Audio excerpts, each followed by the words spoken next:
प्रेम से बोला तो विष्णु भगवान की जय। कार्तिक महात्म के 31वां अध्याय। भगवान कृष्ण जी बोले, प्राचीन काल में उज्जैन में एक महापापी और दुरात्मा धनेश्वर नामक ब्राह्मण रहता था। वो रस, चमड़ा और कंबल आदि का व्यापार करता था। वो वैश्यागामी और मद्यपान आदि बुरे कर्म करता था। चूंकि वह रात दिन पाप में रत रहता था, इसलिए वह व्यापार में नगर नगर घूमता था। एक दिन महिष्मती पुरी, जो राजा माहिष ने बसाई थी, इसलिए वह राजा के नाम से भी विख्यात थी। नगरी के पास भी पापनाशनी पुण्यकारिणी भगवती नर्मदा बहती थी।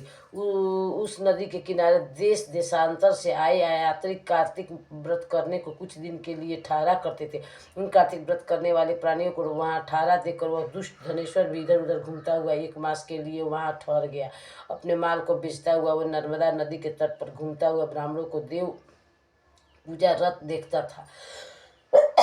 वह देखता है कि कोई तो यंत्र पढ़ रहा है और कोई सुन रहा है, कोई भी ग्रंथ पढ़ रहा है और कोई सुन रहा है, कोई भगवत कीर्तन कर रहा है, कोई भजन सुन रहा है, कोई ध्यान में लीन है और कोई तुलसी की माला धारण किए है। बस इसी तरह वह भगवत भक्तों के बीच में रहा और वैष्णव के दर्शन करता रहा, उनको तो स्पर्श करता रहा, उसने वार्तालाप करता रहा और भगवान विष्णु के नाम का स्मरण के पुण्य को अर्जित करता रहा। वह कार्तिक के व्रत की उद्यापन विधि तथा जागरण को भी देखता रहा। उसने पूर्णिमा के व्रत को भी देखा कि व्रती ब्राह्मण तथा गौओं को भोजन करा रहे हैं, उनको दक्षिणा आदि भी दे रहे हैं। उसने नित्य प्रति भगवान शंकर की प्रसन्नता के लिए होती दीप माला भी देखी। त्रिपुरा नामक राक्षस के तीनों पुर को शंकर जी ने इसी तिथि को जलाया था। इसलिए शिव जी के भक्त इस तिथि को दीप उत्सव मनाते हैं। जो मनुष्य मुझ में और शंकर जी में अंतर मानता है, उसकी सारी क्रियाएं निष्फल हो जाती है। धनेश्वर वहाँ की पूजा विधि देखता हुआ इधर उधर घूम रहा था कि उसे काले सर्प ने काट लिया और वह भूमि पर गिर पड़ा। उसकी यह दशा देखकर वहाँ के दयालु भक्तों ने उसे चारों ओर से घेर लिया और उसके मुंह पर तुलसी मिश्रित जल के छींटे और जब उस उसका प्राण निकले तो यज्ञ में तो दूत उसे बांध कर कोड़ों से मारते हुए यमपुरी को ले गए।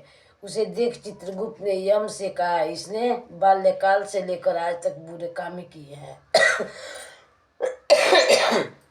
इसके जीवन में पुण्य तो लेश मात्र भी नहीं दिखाई देता है। यदि मैं पूरा 1 वर्ष उसको आपको सुनाता रहूं तो इसके पापों की सूची समाप्त नहीं होगी। यह महापापी या तो इसको 1 कल्प तक घोर नरक में डालना चाहिए। चित्रगुप्त की बात सुनकर जमराज ने बड़े क्रोध में आकर उसे अपना कालनेमी के समान भयंकर रूप दिखाते हुए अपने अनुचरों को आज्ञा देकर कहा, हे प्रेत सेनापतियों, इस दुष्ट को मुगदरों से मारते हुए कुंभी नाम पाक नरक में डाल दो। कुंभी पाक नरक में डाल दो। सेनापति ने मुगदरों से उसका सिर फोड़ते हुए कुंभी पाक नरक में ले जाकर खौलते हुए तेल के कड़ाव में डाल दिया। प्रेत सेनापतियों ने जो ही तेल के कड़ाव में फेंका तो लपलपाती हुई आग अपने आप ठंडी हो गई, जैसे कि प्रहलाद को अग्नि में डालने से वह ठंडी हो गई थी। यह विचित्र घटना देख के प्रेत सेनापतियों ने जमराज के पास जाकर सब का हाल कहा। यमराज भी आश्चर्यचकित हो धनेश्वर को अपने पास बुलाकर स्थिति पर विचार करने लगे। उसी समय नारायण नारायण का कीर्तन करते हुए देवऋषि नारद जी भी वहां आ पहुंचे और यमराज से कहने लगे, हे यमराज, यह ब्राह्मण नरक में डाले जाने के योग्य नहीं है, क्योंकि इसने अंत समय में कुछ शुभ कर्म किए हैं जो कि नरक यातना को नष्ट करने वाले हैं।